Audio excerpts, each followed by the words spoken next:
Okay. Michael Schuster, you work with people. Not only are you a channeling entities, whatever, but you work with people. Yes. So we're gonna try to work with me.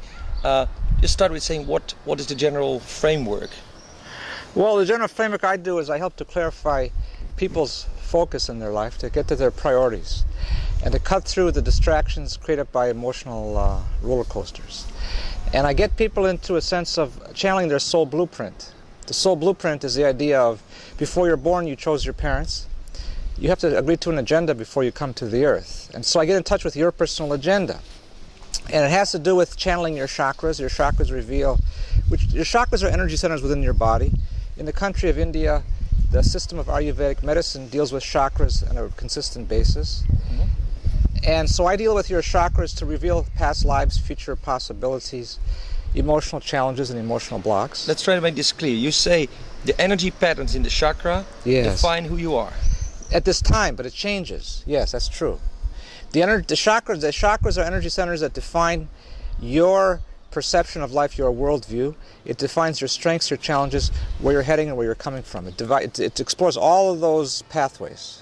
In fact, there is a kind of similarity with this human design system, which I showed you with the pictures. Exactly. There's a similar, it looks like the same.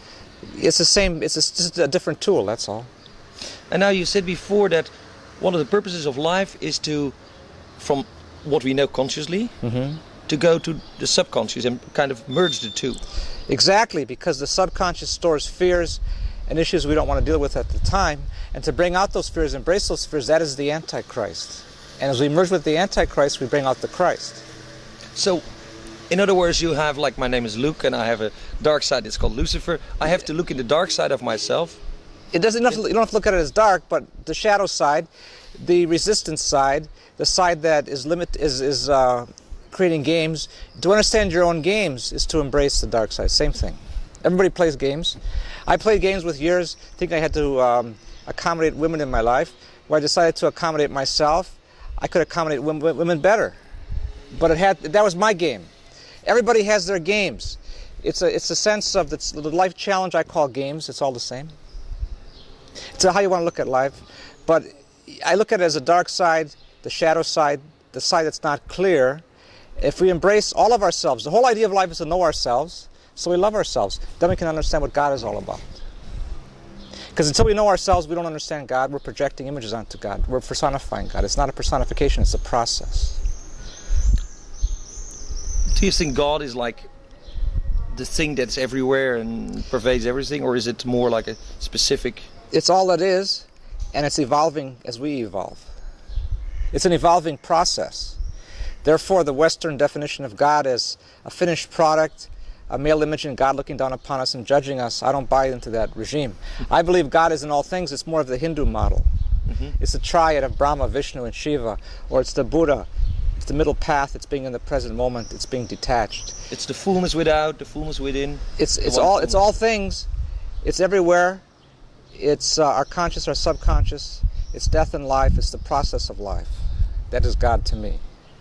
Okay, let's talk a little bit about me, what you see for me. So I'm Luc Sala, I'm an entrepreneur. Yes. I'm a publisher, a writer, a poet. Yes. And just to give the people a framework, mm-hmm. I'm 46 years old, I live in Holland. Mm-hmm. There have been some relationships in my life. Yeah. I'm quite an active guy in some sense. Yeah. And what I lack is the feeling of where am I going? Uh-huh. Well, now, where you're going is where you want to go.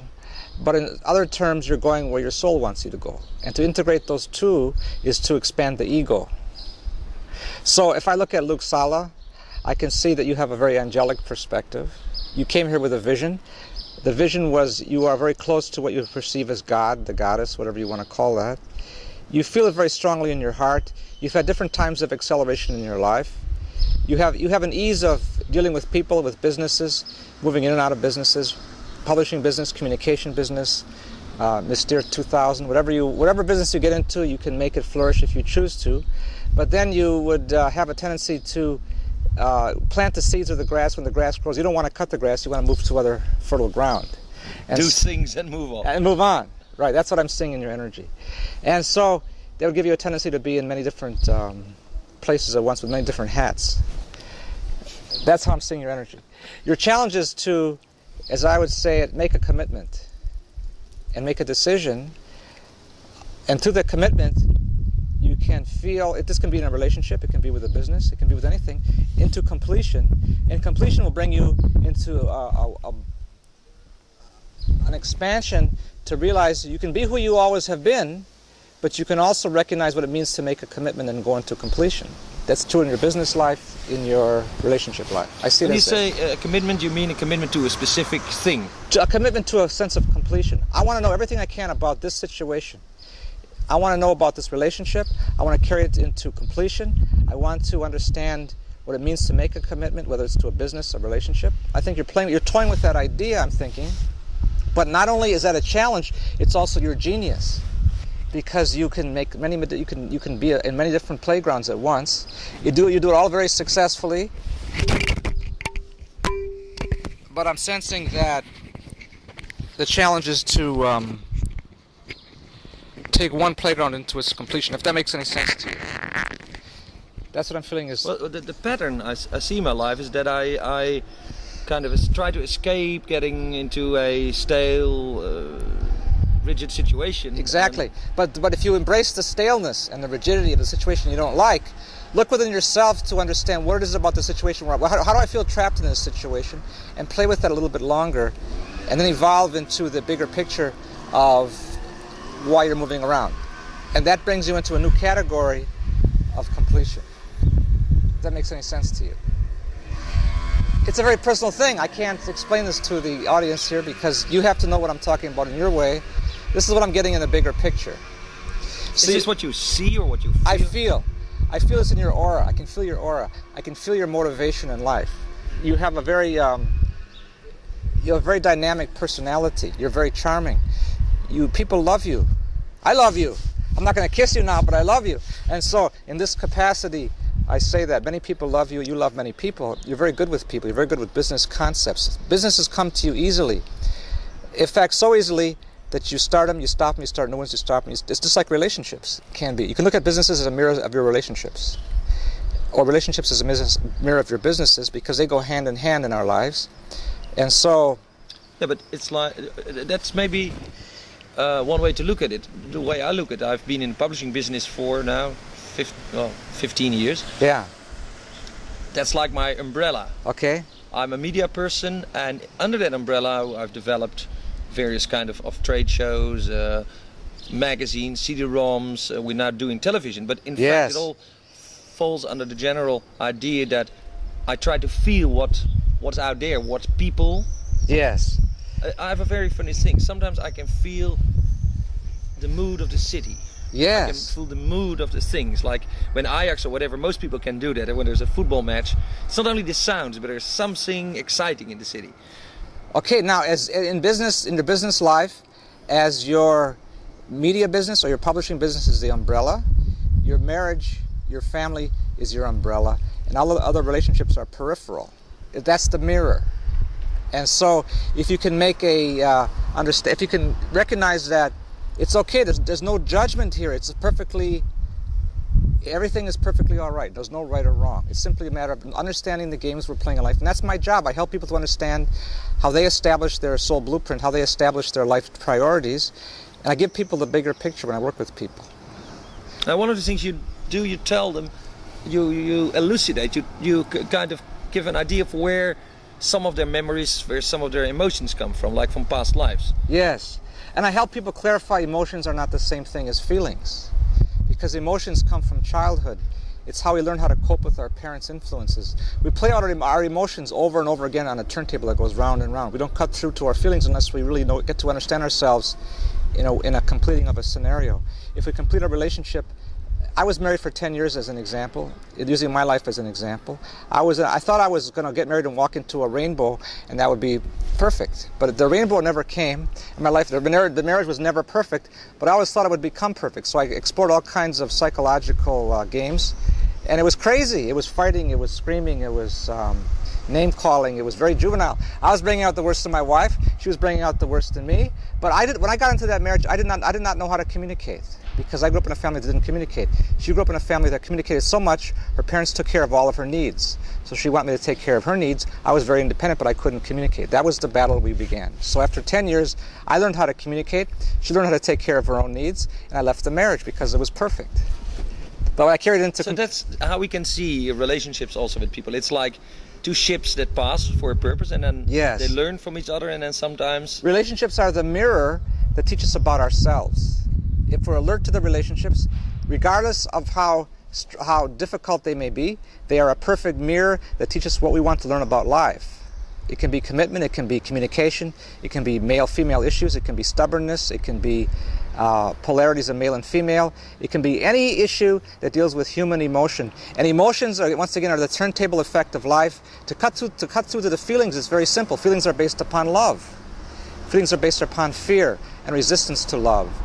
And if we follow our excitement and we have trust, these are loving environments. If we worry, if we can't make up our mind, if we're indecisive, this is a fear-based environment. The idea in life is to move from a fear-based environment into an open-ended environment, to love ourselves, making our life more comfortable, making our relationships more clear. That's the point of life. That's the reason we come to the earth. Through relationships, we learn to love ourselves, then we can move on into other dimensions.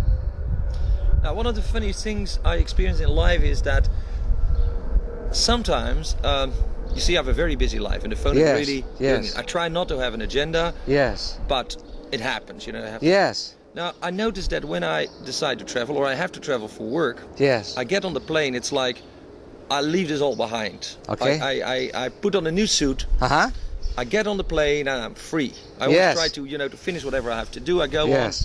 And that in some countries, and I've notably I've been in South America, and I've been in North America, that I feel far more relaxed, accepted. It's like the vibrations there are more suited to my personality. That could be, but the vibrations here are also suited for your personality. Both are true, I sense. But it's true, if you can break the pattern of your daily routine and you can put on a different pair of pants, a different suit jacket, get on an airplane, it's like a new life. You have a new fresh start. When people don't know you, you can project yourself any way you choose. You can get into new relationships. How far you carry these relationships doesn't matter. It's just a matter of you have a different sense of yourself. And so to say that you feel more compatible with the vibration of North America or South America, that might be true. But if you lived in North America on a permanent basis, you'd have to come to Holland to feel free. Is this what many people have, that they sometimes feel enclosed in their life? That's right, because they don't see, they're too wound up in the emotions, they don't have the bigger picture. They're not detached from their life. So when you get on the airplane, you put on the suit, you're detached from your life in Holland, you can breathe a deep breath of fresh air and say, I am who I want to be now. I don't have to play any particular role. So you're free. To this point, I feel, having been a little bit of a public personality in the computer industry, I feel very pressurized. I feel forced to act in a certain way. If I walk into a computer show, I become the slightly aggressive, journalistic, hey man, go get it type. And it's inescapable. I go in that crowd, and many people know me there, and there's a certain behavior they expect or project into me. I can't escape it, and I find it very stupid actually myself, that I cannot be a loving, caring, I don't know, just visitor, but I have to act this role. That's a pattern, though, that works for you, because you make contacts. You get things, you move energy. There's nothing wrong with that pattern. If you don't like the pattern, then I suggest you simply be a little bit detached. Observe yourself walking into the computer show. Observe yourself wanting to interact as the gangbuster, but also observe yourself having a choice. I can be detached and observe. You can do either one. Well, I feel it's like other people force me to play this role. Well, because they expect that of you. Yeah. But I think you enjoy it. So why? Oh, there's a certain part of me that likes it. So there's nothing wrong with that. That gets things moving. That moves energy. If you don't want that, if you don't want to play that role, you can make a conscious choice not to play that role. But until you're ready to really assess whether you like it or not, I think you're still enjoying it. Well, enjoying part of it, but I don't like the aggression, the negativity that comes with it. You know, the jealousy. Many people see me, I don't know, as this business type of man, and people are jealous of you, or you're jealous of other people. I'm not sure what you're saying. Well, sometimes I'm jealous of the ease with people walk in life. And, but people see you that way as well. People think Luc Sala is amazing. He walks through life with no problems. He has all these people that work for him. He's got all these businesses going. He has all these relationships. All these women are around you. Life is so easy for Luc Sala. So people have the same vision of you, exactly. I have that vision of you. Oh. But that's not exactly the way it is, because that's the surface projection that you're creating. And so what I'm sensing is, what you're telling me is, you have lived that life, but you're striving to be more, not honest with yourself, but open to the bigger picture within yourself, which is a greater sense of self-awareness. And so you're feeling that you're a little frustrated with the old games. You want to clarify the games that you're playing and decide whether you want to play those games anymore or play new games. And games are not the right word, perhaps. It's a new path. It's a new pattern. Scenario, new life plan. Which is, everybody comes to that idea. I used to be a stockbroker. I was playing the games of being the stockbroker. I made a lot of money. I'd take out people to eat at expensive restaurants. I was real generous. People were expecting that of me, but I decided I didn't want to play that game anymore. I decided to be a writer. I didn't know if the universe would support me at all, because how do you make a living being a writer? It's crazy. So that was 1989. I had about enough money for 2 months, and I decided if the worst thing that can happen is I have to get a new job. But I don't want to play the game the way I've been playing the game. So I quit my job as a stockbroker. I finished the book that I was first writing at that time, and it evolved because I was doing what excited me.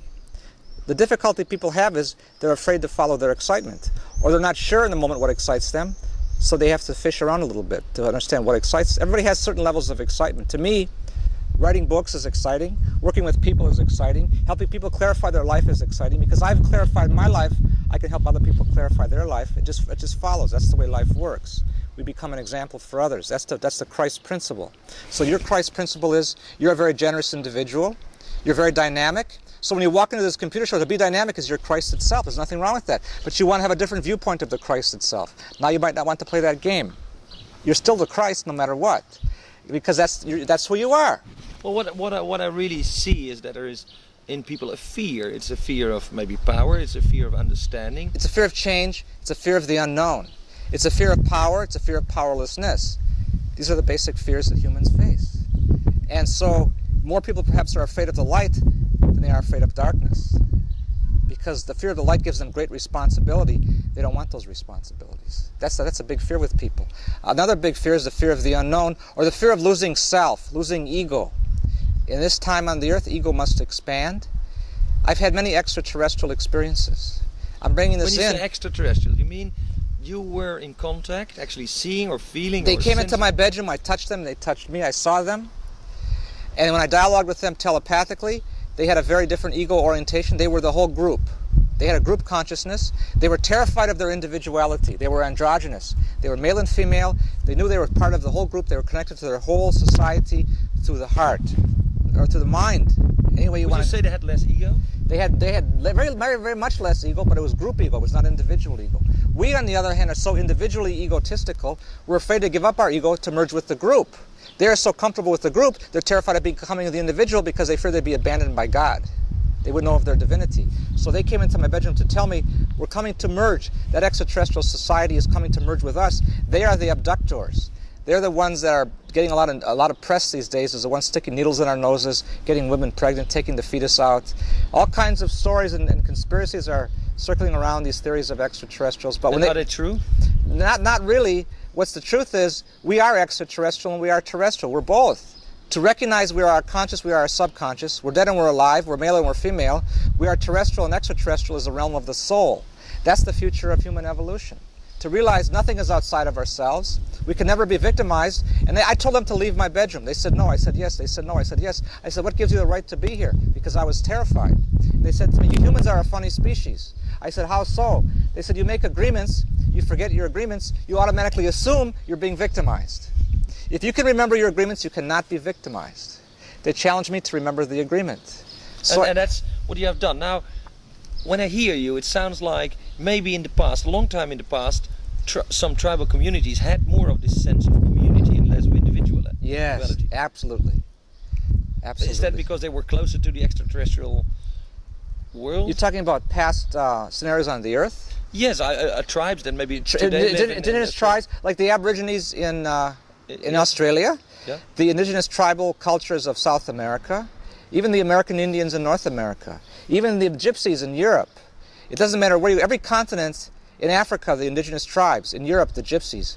The street people, the people you think are insane, that they don't know where their head is. They might have a clear connection to their soul, to other dimensions, but they're not here. They're not grounded here. And so what I'm saying is, a successful life is a well-integrated personality. And when one integrates their personality, they are free then to have extraterrestrial experiences, angelic experiences, to recognize the nature of the soul is very multidimensional. It's male, it's female, it's conscious, it's subconscious. But when you say that, multidimensional, it's like we could be sitting here and you would see an extraterrestrial sitting there and I would not. That's correct. Or you might see it and I might not. It depends. Whatever vibration is conducive to creating the bridge between my heart and the heart of the extraterrestrial creates the vibrational resonance that makes him visible to me and me visible to him. To create that bridge, we have to raise our vibration. So you have a very high vibration. Mm-hmm. Your crown chakra just radiates. So you have the capacity to see extraterrestrials, but you have that. But I have never have. Because your agenda is so much in the business world, in relationships, in media production, in computers. You've been keeping yourself very occupied. If you can quiet your mind and be the observer when you walk into a computer show, that would carry you into the space of reflecting upon your priorities. Then you can meet your extraterrestrials. They'll meet you halfway. That's the way it works. I had to quiet my mind, not be the stockbroker anymore. I had to quiet my mind and be aware of my own motivations. What do I want out of life? What are my priorities? Once I resolve those issues and move through the fears of the excuses for following my excitement, my life became magical. And suddenly I could raise my vibration. But that happened to you through an accident, actually. Well, the process began in a car accident where I died. But it took me 20 years after that car accident in 1964 to realize my own agenda, because I was resisting. That was my resistance. This is the first time I broke something, so it will take 20 years now. Well, let's analyze this. You broke something in your right wrist. Right wrist is left brain. Left brain is logic. You're reorientating the priorities of your own logic. Does that mean I become more feminine? Perhaps more feminine, perhaps aware of feminine needs. They're within you, but they're also outside of you. That is the reason for the break in the wrist. I broke my right ankle terribly when I was married. I had to reframe a new sense of logic because I was in a marriage I didn't like. I was not willing to end the marriage. So I broke my right ankle. I had 3 surgeries on that ankle. I was hospitalized off and on for 6 months. I couldn't walk. I was a mess. It was much worse than your ankle, so I was more resistant than you. This was about 15 years ago. I was extremely resistant. I thought I was enlightened because I knew everything. But knowledge doesn't mean anything. You have to integrate it with experience. You have to move through emotional patterns of fear, unworthiness, guilt. You have to learn to embrace self-love. I hadn't done that yet. I have a poem about it. Yeah. The main line reads, "Wisdom is not knowing, but feeling the truth." That's right. That's right. That's perfect. So you know these things, and you can express them. Tell me how I know these things. Because you have an open channel. Your crown chakra is wide open. You have great wisdom coming to you from past lives, and that wisdom gives you the right to have an easy life, to reflect upon your choices. It's time to reflect upon new choices, hence you broke your wrist. That's how I deal with people. I deal with the symbolisms of what's going on in their life. If it's their children, if it's their relationships, it's their business, it's their health, it's their money situation. It doesn't matter where you begin. You can unravel the soul blueprint anywhere in one's life. Okay. For the past month, I've had like an incredible amount of choices. Yes. Like maybe I can close this center or do something else with it or find someone else to run it. There's someone in America who's a really interesting chap, Are You Serious, who started Monday 2000, wants to start another magazine, asked me to help him to... His name is Are You Serious? Yes, Are You Serious? I love it! I gotta meet this man. Where does he live? He lives in California. Are You Serious? His real name is Ken Goffman, but he's okay. quite a... Are You Serious? Yeah. He is a cult figure. Yeah. But it's an opportunity to again get in, into what we call the new edge, is pushing the edge of technology and awareness and go out there and do it. Yes. On the other hand, why not just become what I am, which is a Dutch publisher with children that are doing fine. But you're much more than that. You're a Dutch publisher. You have a computer business, you have Mystere 2000, you have many offshoots of businesses, you have a family, you have friends, you have a lover, you have many people circling around the vortex of what you represent. And as you change your focus, you'll become more multidimensional. You'll realize that you are a healer, you are a teacher, you are a creator, you are all three. You are a creator of businesses, you help people heal themselves, you have a healing center. Well, wait a minute, where does modesty come in here? Modesty comes in by recognizing it all means nothing. Well, it means nothing. But you still can offer yourself as an example. That's what it means to become the Christ. You're an example for others to recognize you. I can't heal you, but if I heal myself, I can recognize that I'm doing my service.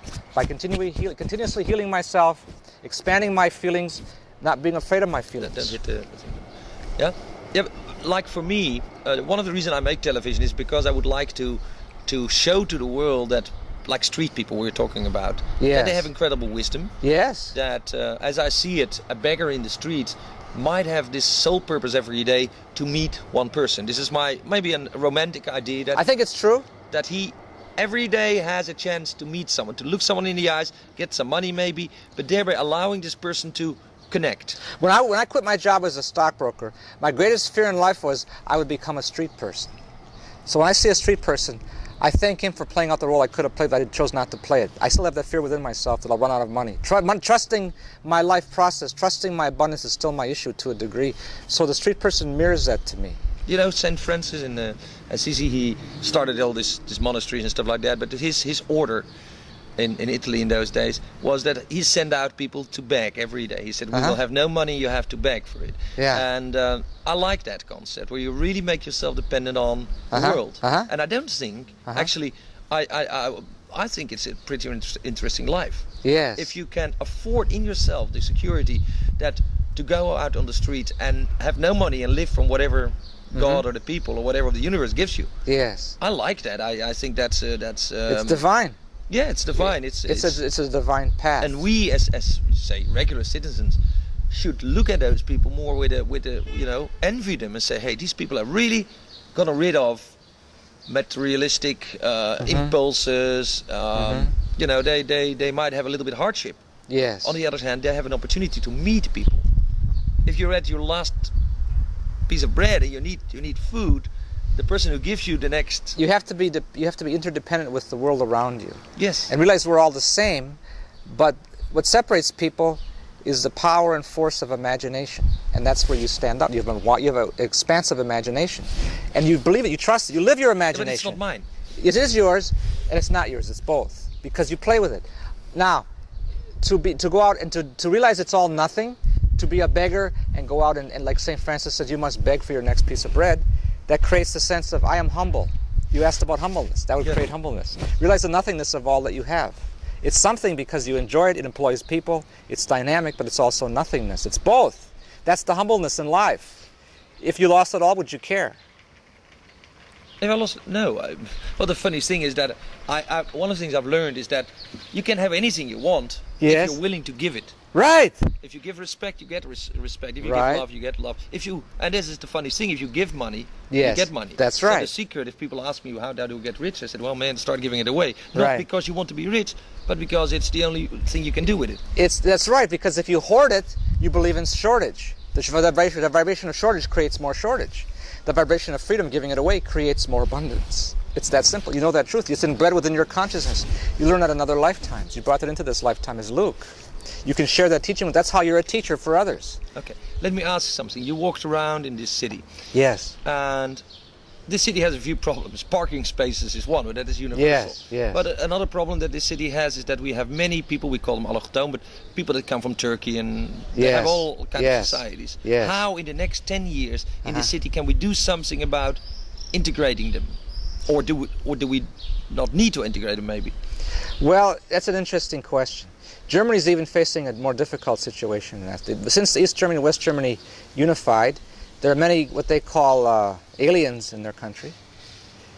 It's analogous to aliens, extraterrestrials, or aliens too. As we integrate, one of the biggest challenges on the earth at this time is to integrate our cultural heritage. We are all cultures. We are connected to everybody else. We are black, we are white, we are Indian, we are Chinese, we're Asian. But we have a uniqueness that says, I'm not Asian, I'm white. I'm not Chinese, I'm white, I'm not American Indian. But as I love myself, which is the goal of life, I see myself in all other cultures. And to integrate all the cultures, and not that you have to become the culture of the Indian, the Chinese, the black person, but to recognize their culture just as valid as your culture, my culture just as valid as their culture. We can share cultural perceptions. We can integrate in the sense that we can all live in harmony. There's enough for everybody. But because of the vibration of greed and power, it doesn't seem to be enough for everybody. That's the challenge the Earth faces at this time, not only in the city of Amsterdam. In practical terms, for me, what can I do about that problem? What you can do is realize that, try to understand the motivation of the beggar. Understand the motivation of the black person, the person from India, the person from Turkey. Understand where they're coming, what are their needs. Talk to them, feel their needs. What do they want as human beings? Create a dialogue. You're very good at that. If you create a dialogue with the people around you, different cultures, you come to understand one another. That's healing. That's integration. But many people are afraid to talk to those they don't understand. They see it as a threat, and they keep it at arm's length. That's the process that needs to be changed all around the world. And wars are created by miscommunication or lack of communication. No, we don't have any enemies except fear and ignorance. That's our only enemy. So if you ask, what can you do on a personal level in the city of Amsterdam? Talk to the street people. Talk to the person that you don't understand. See where they're coming from. What are their priorities in life? What excites them? What motivates them? I had that opportunity when I was a probation officer in the United States, in the city of Milwaukee. I worked in the ghetto of Milwaukee for 15 years. I talked to Indians. I talked to black people. I talked to rich people, middle-class people. I talked to a wide spectrum. People are basically the same. They want self-respect. They want love. They want to be accepted in the community. They want to feel good about life. And so on a very personal level, if you live in Amsterdam, it's becoming a multicultural city. Embrace all the cultures. It's beautiful. It becomes a melting pot. The Dutch is a welcome vibration for many people because it's a very open city. It's a very expressive city. Okay. Another concern of me, I've been involved with virtual reality. Now, sometimes not only can you look into people's past or in your own past, but you can look into the future. Yes. You get a picture of what is the future of computing? Where are we going? The future of computing is to dispense with the keyboard, to realize that virtual reality is the beginning of a new realm of consciousness, to understand the holographic universe. All is one and one is all. The future of computer technology is intelligent computers, is artificial intelligence, is virtual reality, is the vibration of realizing if you can simulate jumping into the screen and lose yourself in the imagination of the game, of virtual reality, or the scenario, that will lead to understanding through computer technology or the model of computers. Computers suddenly become self-contained. They no longer have a keyboard. The monitor is moved by your own conscious intention in the moment. You program the computer. Are you saying that we, beyond the level of where we see the mind as a machine, arithmetic machine, yes. Marvin Minsky, where there's no God in the equation, no consciousness in the equation? You're saying there is. In fact, we will see the computer as the evolved computer as a meme, as a model to understand awareness and consciousness? It's a model of consciousness because we create it through our own consciousness. We create that computer. It's moving parts. It's mechanical, but it becomes a model, a mirror of our own consciousness. And then ultimately we dispense with all tools. We ultimately don't need any more tools such as computers because we have it all within ourselves. That's one of the visions you had about virtual reality, say, 20 years from now. Virtual reality becomes a very significant aspect of understanding the nature of the soul ultimately. As it's a tool that evolves as a tool of consciousness and thus of God. But right now it seems to be a mechanical tool, but it evolves into a conscious, God-filled tool. What you described was like it would evolve into, or something that we could call virtual reality, but what it isn't because it doesn't use... I saw virtual reality in the year 2012 of one of my future experiences. I was on a seashore and a screen popped out of nowhere. It just suddenly was there. And out of that screen popped out a carriage with CD discs, CD-ROM drives, all kinds of gadgets we have today. And somebody said, what year do you want to follow? Somebody said 1896. And the guru said, okay, well, we'll look it into 1896. They put 1896 into this projector. It projected an image on that screen. We could see a film strip of 1896. Everybody jumped into that screen without any computer, without any goggles. It's virtual reality, but it's the next generation. They jumped into it? They jumped into the screen. And I jumped in with them. I was in 1896. It was happening right now. Suddenly we are in 1896. I walk around, I talk to the people, I get into a relationship, I get out of the relationship, move into fear, move out of fear. I understand the whole spectrum of 1896 in about 3 hours. An alarm clock goes off in my head. It's time to close my eyes, go back to the beach. I'm back on the beach. We talk about our experience. That's in 2012. Astral travel? Astral travel, interdimensional travel, I don't know. It's all of that. That's the future of virtual reality. But if that's true, then the engineers we would really need to train are not computer engineers. We should train psychologists and maybe philosophers. Psychologist merges with computer technology. It's a new psychology. It's a new worldview of sociology, of psychiatry. It's a study of the mind, a study of human awareness, human potential, human consciousness. It's okay to have tools, but they become more heart-centered. Very much with consciousness, very much with God-centered flow moving through them. And so the future of technology on the earth is not technology that pollutes, but that integrates experience. You see a happy world coming? Yes, but before the happy world comes, it becomes more polarized. It becomes more exaggerated. We're at that point of exaggeration right now. By the year 2003, we live in we live in Alice in Wonderland. It's beautiful. And by the year 2050?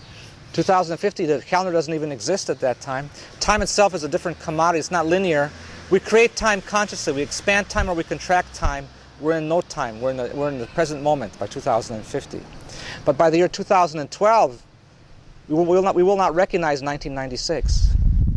This will be some primitive time of the dinosaurs. That's how fast we're evolving. That's how I see it. It's quite interesting. Remains to be seen, who am I?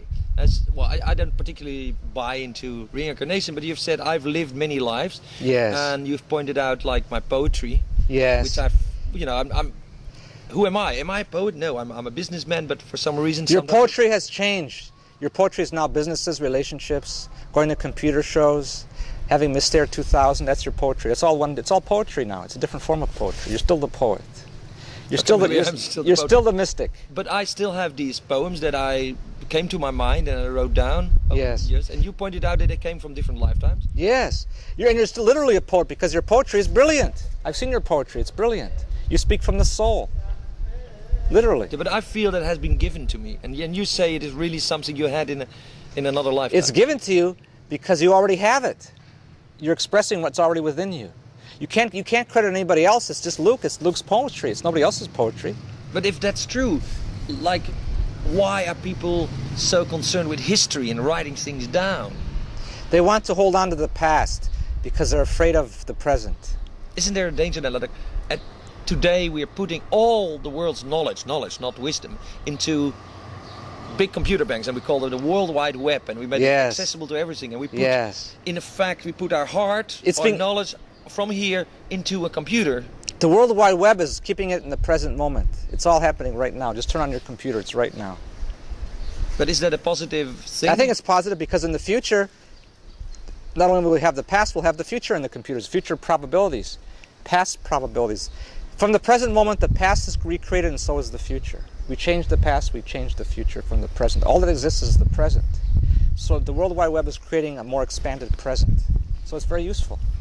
I think it's very, very useful. I don't care if there's a monopoly on the web or not. It's very useful. But there's not a danger that we get out of touch with this knowledge that we put out there. I don't think so. I think it helps us to learn the lessons of the past and not to repeat them ultimately, because it's right here in front of us on a computer screen. If we choose to browse the web, and those that don't browse the web they can go to the library, go into a bookstore, go into meditation, go into prayer.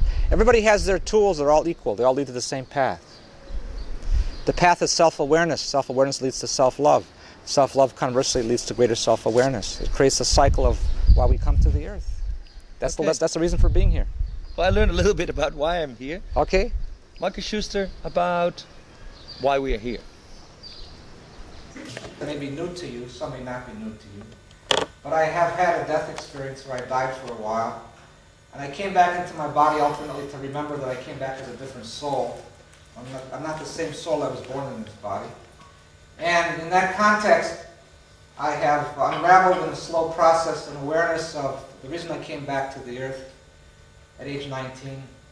to reflect upon the nature of how our consciousness is shifting very rapidly at this time in our world. So I'm going to reflect upon how I perceive the consciousness shifting, where it's going, and what life will be like in the next 20 years, let's say. I'm going to share what it was like to be dead. I'm going to share that it was the best day of my life when I was dead. And so I wondered, why was I taking life so seriously? And I want to share that from that moment, I've been unraveling that death experience by degrees to realize the significance of the life on the earth, to be physically focused on the earth. It's a very precious time to be on the earth. I'm going to share why that is so.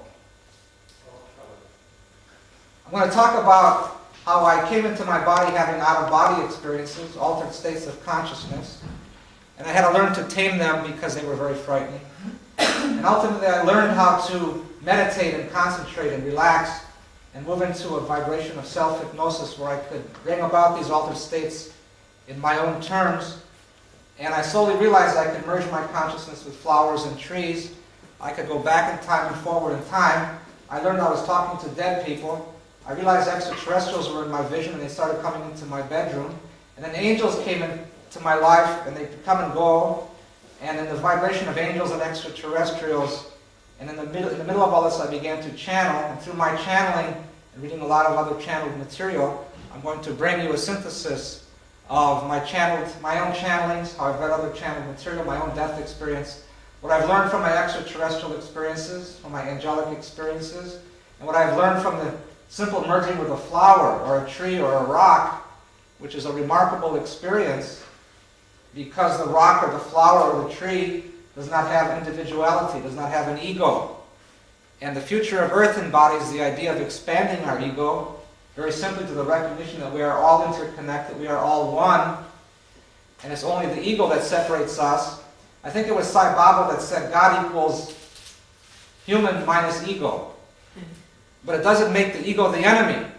Everybody has to have an ego to be physical. And the willingness we all will explore in expanding our ego equals the vibration of ascension. And this is a time on the earth where in the Christian ideal we have the opportunity to ascend. And ascension simply means integration and balance. So I'm going to talk a lot about the vibration of integration, the vibration of balance, and how we on the earth at this time can recognize we're moving into a state of chaos almost as we all strike out our own balance. So the earth gets a little bit more chaotic before it integrates. And this is a time of a great integration taking place on the face of this planet. And the ultimate byproduct of this integration will be self-love. We're all going to learn to love ourselves individually until the planet is altered and critical mass is achieved. Now perhaps critical mass has already been achieved, where enough people on the earth love themselves. Some say it has, I don't know, maybe it has. But in the next few years I know for sure it's going to happen. And that force of millions of people loving themselves will alter the vibration of the planet Earth. In the 100th monkey effect, if you're familiar with that idea, people miles away, having no inkling of what's going on, even if they're isolated in their lives, will realize the Earth is changing because critical mass has been achieved. And when that happens, the vibrations of the Earth alter in a spontaneous eruption of unconditional love, which is the vibration of angels and certain extraterrestrials I've had experience with. Right now on the Earth, we can feel the vibration of unconditional love as we're falling in love, if we've had that experience. As we're falling in love, our partner can do no wrong. Everything is perfect. Our life is perfect. And I always have the belief I'm going to walk into a sunset. And so, in this understanding, we all have walked into the sunset at some point or other, and the future vibrations of the Earth will be one great sunset, or rainbow. Before we get to this idealistic viewpoint of the Earth, we have to bring it into the present moment. For in 1996, right now, we are a very unique planet. We have cultures, we have religions, we have different viewpoints of God or the goddess. We have many different languages, many different cultures. We are a very diversified planet. In fact, we may very well be the most diversified planet in the creation. I don't know if that's true, but it might be true. I tend to think it might be. Because we are so diversified, it makes planet Earth a more unique planet to incarnate onto. And so here we are in 1996. I'm in Holland. We're all in Holland. There's Dutch spoken here, there's English spoken here, and German and French, and whatever language you have learned. But there are hundreds of languages on the face of the earth, hundreds of viewpoints of God and the goddess, or being an atheist. There's a great deal of wealthy people, poor people, tall people, short people, insane people, brilliant people. We have a very strong cultural mix on the earth, in the simplest of terms. And that cultural mix provides the opportunity for chaos as well as integration. And so what I'm seeing happening on the earth is we're going to learn to love ourselves and love our neighbors, just like Jesus talked about. We're going to learn to recognize the value of finding balance, which all of the major religions have talked about. Whether it's the Father, the Son, and the Holy Ghost, Brahma, Shiva, or Vishnu, or whether it's the Buddha talking about the middle road, the present moment, and detachment, there's a balance within. Be very significant, because in this timing on the earth, many ideas are coming to a head and to a halt. The Mother Earth is polluted beyond repair almost. There is much garbage in the oceans. We are dependent upon fossil fuels and atomic power. It's creating chaos in the atmosphere. And most importantly, we're cutting down trees at record numbers. Forests are being cut down. And without forests, we cannot survive as a species. And with too many nuclear explosions on the face of the earth or underground the earth, we cannot survive as a species. This has happened in the past.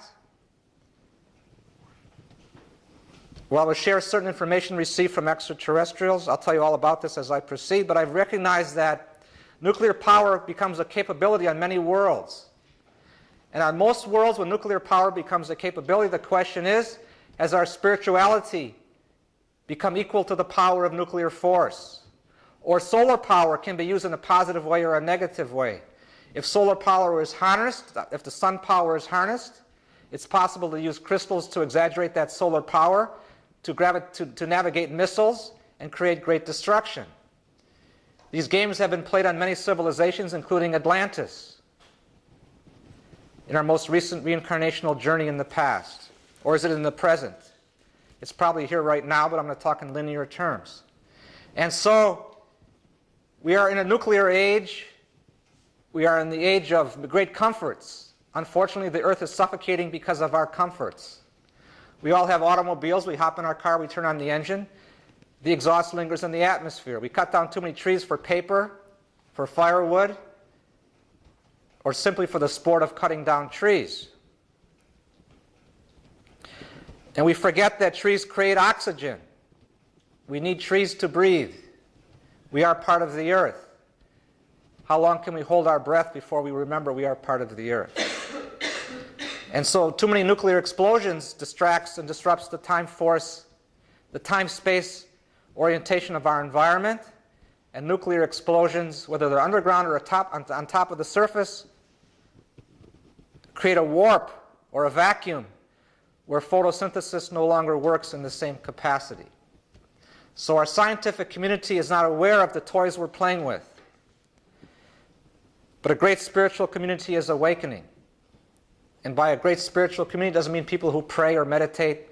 It means people who know themselves, who dare to move through their fears and empower themselves by being willing to take risks in their life and using what we call free will. For thousands of years we have had free will, millions of years, but humans have not always been willing to explore choices in our personal lives, and the failure to acknowledge choices wastes the idea of free will. What good is free will if we don't acknowledge choices in our lives? And the fear of acknowledging choices is the fear of making the wrong choice. And so this is one fear of many that will change in the next few years. We're going to all look in the cosmic mirror at some point in the next few years and ask ourselves, are we happy? And what's the definition of happiness? I'm not sure. I think it means we're using our talents to the best of our ability. We are effective in our life. Life is working. That equates with the vibration of happiness. If we are successful, we have a well-integrated personality. Right now, the way the world works, we are successful if we have millions of dollars. There's nothing wrong with millions of dollars. There's nothing wrong with materialism. But it does not provide the answer to integration and balance. That only comes with exploration of ourselves, unraveling our dreams, our thoughts, our heartstrings. And so I'm going to talk about tools of empowerment. All tools of empowerment lead to self-love. And self-love in this time frame on the earth leads to, hold on one second.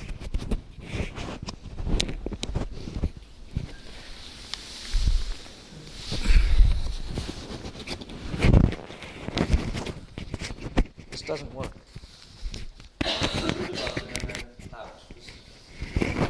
Oh, yeah.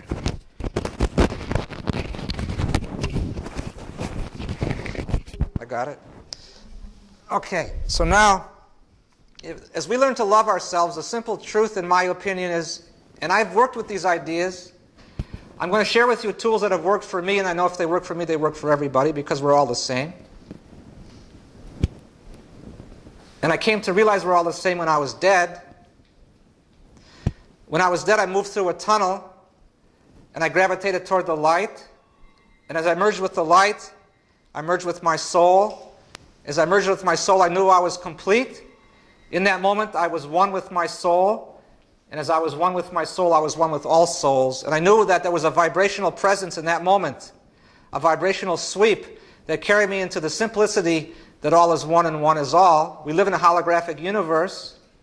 We are all from the same seed of the creation. In that moment of being dead, I realized I was part of an atmospheric presence that carried me into the recognition in that presence that life on the earth is very sacred. The universe is behind us and within us and for us. But to realize how the universe will support us, we must find balance in our lives. There's not a requirement to find balance, but if we do find balance, we find that simple truth. We can find it in this life, or it's the byproduct of past lives. And if we're not in balance at this time, it doesn't mean we're doing anything wrong. It might be our soul blueprint this time around to be out of balance, to find some great strength in being out of balance. What I'm getting at is there's no perfect way to live or to be. And we cannot assume anything about life because everything is true. Everybody's beliefs are true for themselves, therefore there's nobody to argue with. Everybody has their personal mindset and their feeling tones. And while I was dead, I realized that within the eye of God, in this vibrational sweep of the creation, which everybody merges with upon the death experience, I was under the umbrella of unconditional love that was within me, outside of myself, all around me. And there was nothing within that umbrella that was good or evil. It was all divine. There cannot be evil in the world except ignorance or fear or guilt or unworthiness. And when Jesus is quoted to be saying he died for our sins, there's truth in that. But our only sin is the failure to acknowledge our divinity. And so this is a time on the earth to acknowledge our divinity, not just as an intellectual idea, but as an experiential truth. And how do we do this? In my life experience, it embodies taking risks in life, daring to love ourselves, to move through guilt or unworthiness. And these qualities are within everybody. But taking risks in life, in my point of view, is the fastest road to enlightenment. And so is forgiveness. For if we forgive ourselves for our shortcomings, we forgive those that have hurt us, through the vibration of forgiveness, we recognize the truth of unconditional love. While I was dead, I realized everything was perfect. I was in this vibration of perfection. But the universe was perfect. Everything is perfect at all times. But it depends upon our expectations in whatever environment we find ourselves in. to decide whether life is perfect or not. In that environment of being dead, I realized everything is as spiritual as everything else because it's all God and it's all the goddess. And wherever we find ourselves, we're acting out our divinity in whatever dimension we find ourselves on, regardless of our ignorance about our connections to the creation or our awareness of that idea. On the earth, I recognized we are walking in our sleep in a sense. When I came back to the earth, and when I came back to my body, I had a strong recognition to take risks in my life. I didn't know what that meant, so I bought a big motorcycle. And I almost killed myself on the motorcycle. That was not what I was exploring. But I didn't know any differently at that time. Now, as I move through these ideas, if there are any questions, please feel free to ask if you have any questions. If you have any comments, if you choose to argue with some point I'm making, that's perfectly all right. I'm just offering my perception. When I came back into my body after my death experience, I had the strongest need to take risks. But it took me a long time to understand it's not risks that threaten anybody's life. It's not risks that create danger, but it's emotional risk. Emotional risk is what sets people free.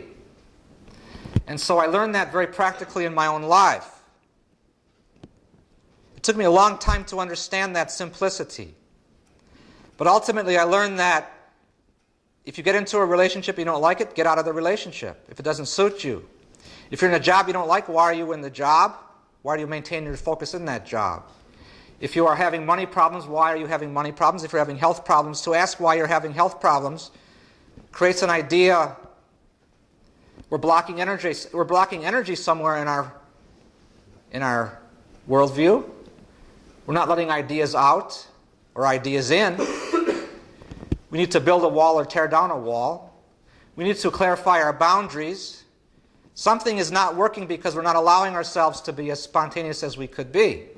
So spontaneity is most divine. We're all going to become more spontaneous in the next few years.